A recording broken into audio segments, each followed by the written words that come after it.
علیکم ورحمۃ اللہ وبرکاتہ۔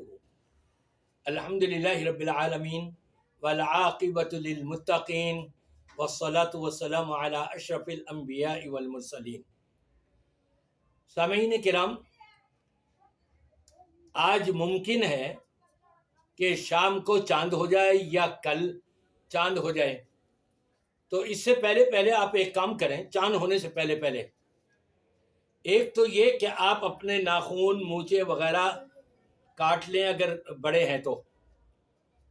جب آپ چاند ہونے سے لے کر اور قربانی تک یہ نہیں کاٹیں گے، آپ کو قربانی کا ثواب ملے گا۔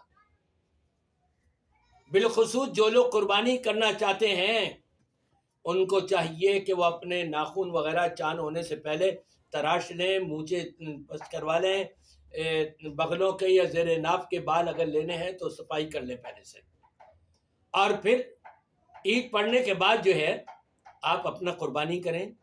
آپ قربانی اگر کوئی نہیں کر پا رہا ہے اور وہ اس کے اوپر اس نے عمل کیا ہوا ہے، انشاءاللہ اللہ اس کو بھی قربانی کا ثواب دے گا۔ پھر ایک اور چیز یہ کہ چاند ہونے کے بعد سے آپ نے تکبیرات کثرت سے پکارنی ہے۔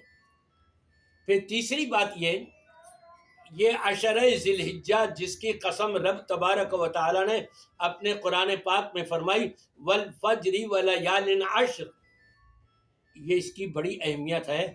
اہمیت ایسی ہے کہ پورے سال آپ جو بھی نیکی کا کام کر رہے ہیں اس پر آپ کو جتنا اجر و ثواب ملنا تھا ملا، لیکن وہی عمل وہی نیکی آپ ان 10 دنوں میں کریں گے، آپ کو بڑا چڑھا کر کے زیادہ سے زیادہ اللہ تبارک و تعالی آپ کو اجر و ثواب دے گا۔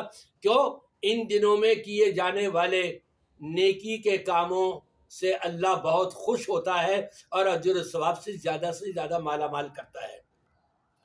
پھر ایک اور چیز یہ، آپ قربانی کرنا چاہ رہے ہیں، بے عیب جانور لیجیے گا۔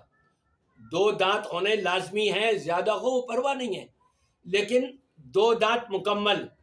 ابھی دندہ ہوتا ہے، اس نے نکالے ہوتے ہیں تھوڑے سے اور وہ کہتے ہیں جی 2 دانت کا ہو گیا، نہیں، جب تک مکمل 2 دانت نہ ہو آپ ایسا جانور نہ خریدیں، اور کان کٹا نہ ہو،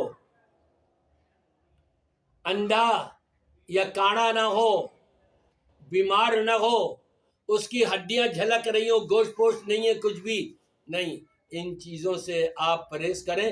اللہ کے راستے میں آپ قربانی کر رہے ہیں، کھانا تو آپ نہیں ہے، لیکن دیکھیں رب تبارک و تعالیٰ کی مہربانی، میرے لیے تم قربانی کرو، خود بھی کھاؤ اور غریب اور یتامہ مساکین ان میں بھی یہ گوشت تقسیم کرو۔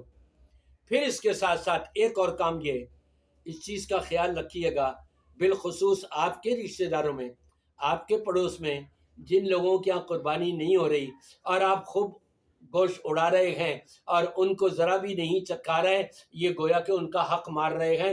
ان کا حق بنتا ہے آپ اپنے ان رشتہ داروں کو جن کے یہاں قربانی نہ ہو اور جو آپ کے پڑوسی مسلمان ہیں ان کے یہاں قربانی نہیں ہو رہی، مجبوری ہے، تو آپ ان کو ضرور گوشت بھیجیں، اس میں شریک کریں۔ پھر ایک اور چیز یہ،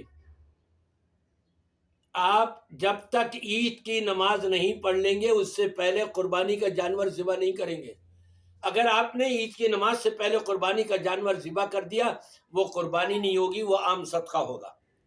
پھر اس کے ساتھ ایک اور چیز، ان تمام ایام کے اندر کثرت سے تکبیریں پڑھتے رہیں، تکبیرات، تحمیدات، تمجیدات، تحلیلات، کثرت سے اللہ کا ذکر کریں۔ اور پھر ایک اور چیز یہ، ان 10 ایام میں کچھ روزے بھی رکھے ہیں۔ اور پھر اس سے ہٹ کر ایک خاص چیز، وہ ہے عرفہ کا روزہ، 9 ذی الحجہ کا روزہ۔ یہ 9 ذی الحجہ کا روزہ آپ رکھیں گے، رب تبارک و تعالی سال بھر کے گناہ آپ کے معاف کرتا ہوا، آپ کی نیکیوں میں اضافہ کرتا ہوا آپ کے درجات بلند فرما دے گا۔